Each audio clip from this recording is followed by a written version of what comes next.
কুলাঙ্গারের বাচ্চাদের একদম সঠিকভাবে যদি কোন সরকার পরিবর্তন করতে পারে, তরুণরা তাদেরকেই ভোট দিয়ে নির্বাচিত করবে। আসসালামু আলাইকুম, আশা করি সবাই ভালো আছেন, কিন্তু আমরা ভালো নেই। আমরা কিভাবে ভালো থাকবো? আজকে যদি আমরা ইতিহাসের দিকে তাকাই, এই পুলিশ বাহিনী, এই কুলাঙ্গারের বাচ্চারা 1952 সালে আমার ভাইদের হত্যা করেছে। এরপরে প্রতিটা আন্দোলনে আপনারা যদি লক্ষ্য করেন, সর্বপ্রথম যদি কারা আমাদের ভাইদের উপরে হামলা চালায়, তারা হচ্ছে এই পুলিশ বাহিনী। 1971 সালে আমরা স্বাধীনতা অর্জন করেছি।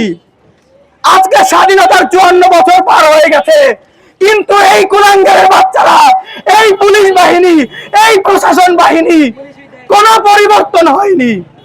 যুগের পরে যুগে এসেছে, সরকার বদলি হয়েছে, কিন্তু এই প্রশাসনের কোনো পরিবর্তন হয়নি। যতগুলো আন্দোলন সংগ্রাম এদেশের ছাত্র জনতা করেছে, সর্বপ্রথম এই পুলিশ বাহিনী তাদের উপরে হামলা চালিয়েছে। আপনারা লক্ষ্য করেছেন, আমাদের হাদি ভাই, আমাদের বিপ্লবী হাদি ভাই কিছুদিন আগে তাকে হত্যা করা হয়েছে। আমরা কি চেয়েছি? আমরা চেয়েছি শুধু তার বিচারটুকু, কিন্তু আমরা বিচার তো পাইনি। উল্টো আমাদের উপরে হামলা করা হয়েছে, আমাদের ভাইদের উপরে অতর্কিতভাবে এই কুলাঙ্গারের বাচ্চারা, এই পুলিশ বাহিনী হামলা করেছে। আমরা বলতে চাই, এই পুলিশ বাহিনীর পোশাকের পরিবর্তন আনলে দেশের কোনো পরিবর্তন হবে না, এই প্রশাসনের কোনো পরিবর্তন হবে না।